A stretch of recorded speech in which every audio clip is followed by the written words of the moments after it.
Hello there everyone, how you doing today? I hope you're all well. Today we're going into r/entitled where people are indeed entitled. If you enjoy, like the video, subscribe to the channel, and leave a comment with your thoughts down below. Now, without further ado, let's get started, shall we? My mom asks entitled mother to let go of my hair. Refused and got her life ruined. When I was a kid, I never cut my hair. No matter what, I never cut my hair. So I had a very long, pretty dirty, blonde hair. And as a kid, a lot of people would ask to touch it. And I was fine with it, as long as they had my permission. So when I was 6, my mom took me to a grocery store to buy some things for dinner that night. We got to the store and my mom got the stuff she needed, but she was missing the bread from the other side of the store. She sent me to go get it since I was fast and small. When I got to the bread, I picked out the brand we would usually buy, and at that time I really liked baguettes and another type of bread. So when I saw the baguettes, I totally forgot my mom was waiting for me and grabbed a loaf and headed back to my mom. So when I was heading back to my mom from the bread aisle, I felt someone pull on my hair, and not gently, no, they yanked it. They pulled so hard at my hair that I thought it was going to come out, and I cried so hard that my mom heard me across the store. It turns out it was a kid about my age who wanted to touch my hair.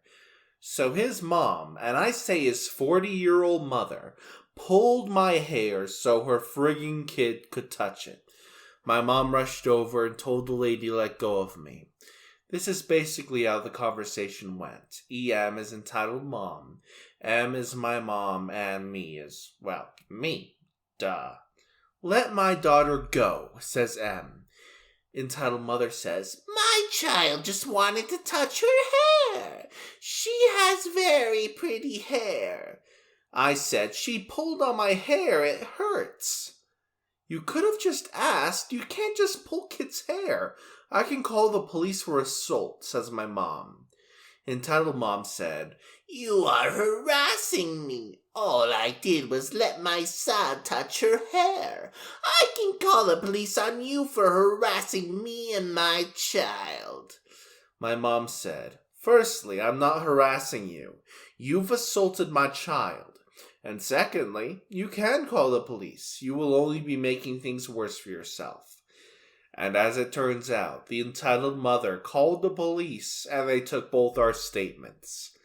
The entitled mother had given an over-exaggerated and dramatic report, telling the police, as we would find out later, that I had given consent for her kid to touch my hair, and my mom had come out of nowhere and started harassing the entitled mother.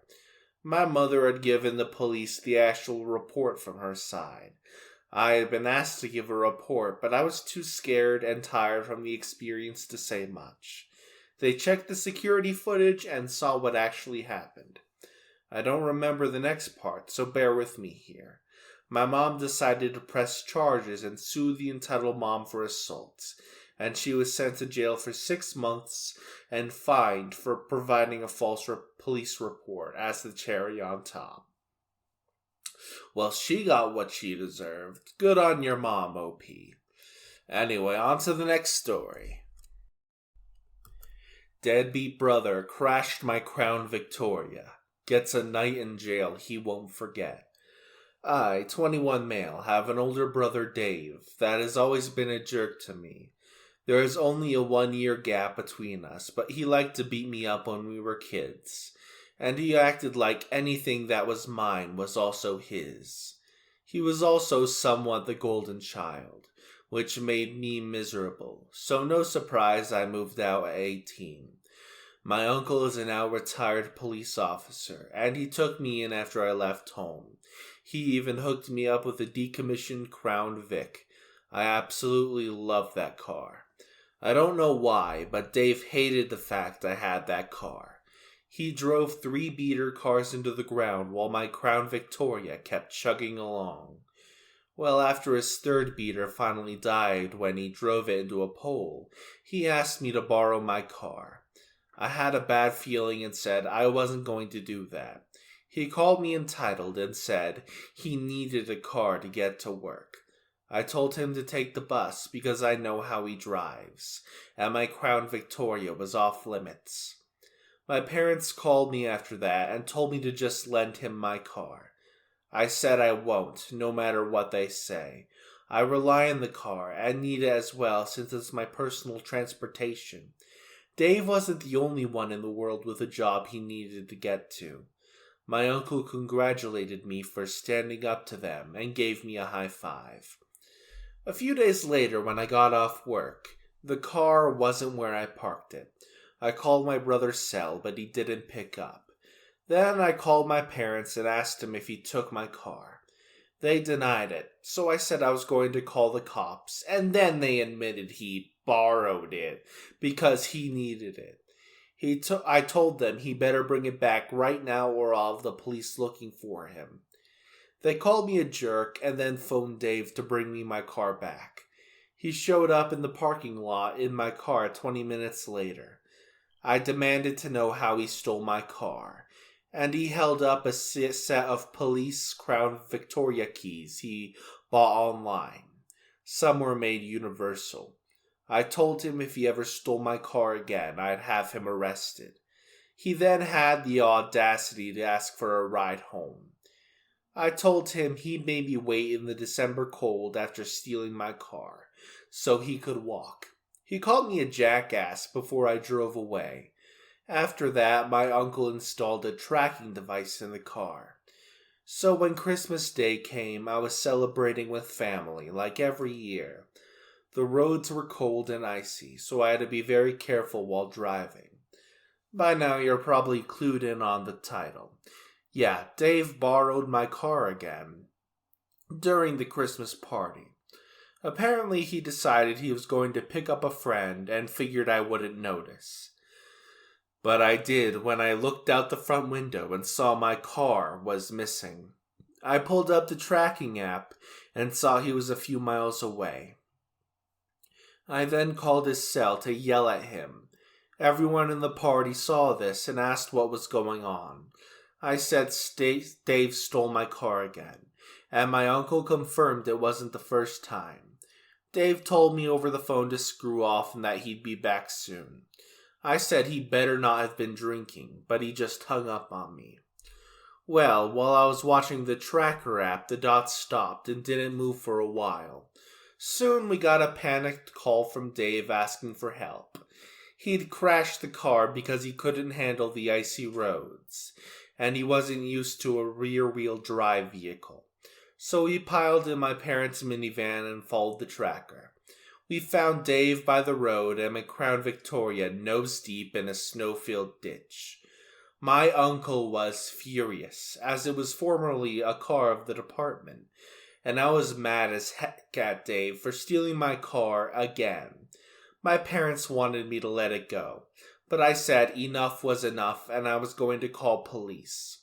Dave begged me not to because he really had been drinking before he set off and would get a DUI. I said he was going to pay me back for my car then, or I'd sue him. Well, as luck would have it, police were already aware of the incident and were driving to check the scene. Someone else had called them, I guess.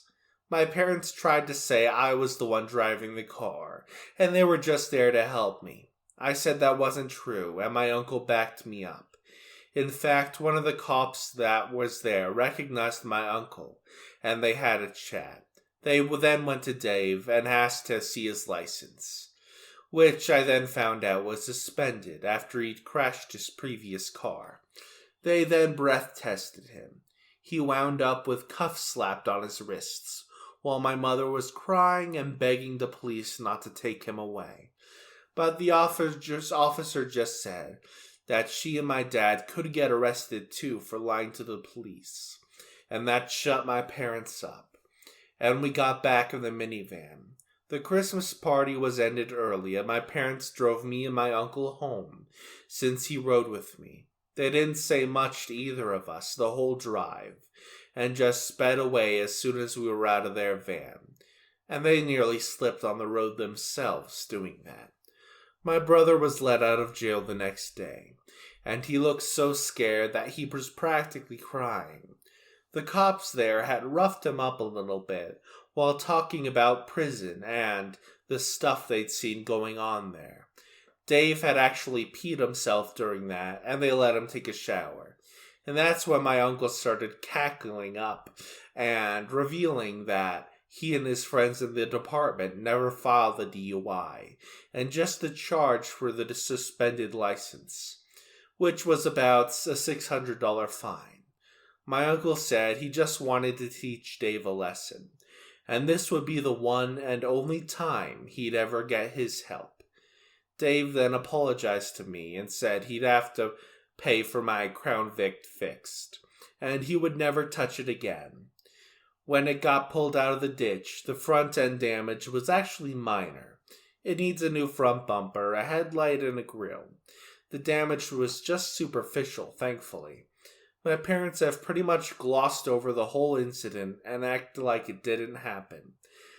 Dave gave me the extra Crown Victoria keys he bought online and said this had taught him a lesson he won't soon forget. Edit. Okay guys, I'm kind of tired of so many griping about how my uncle broke the law by keeping my brother's DUI from ever being filed. I did not consent to that. I did not want him to do it. But by the time I found out, it was already done. My uncle isn't a bad person. He was actually a great cop that believed in people getting second chances. And he was thanked for that many times.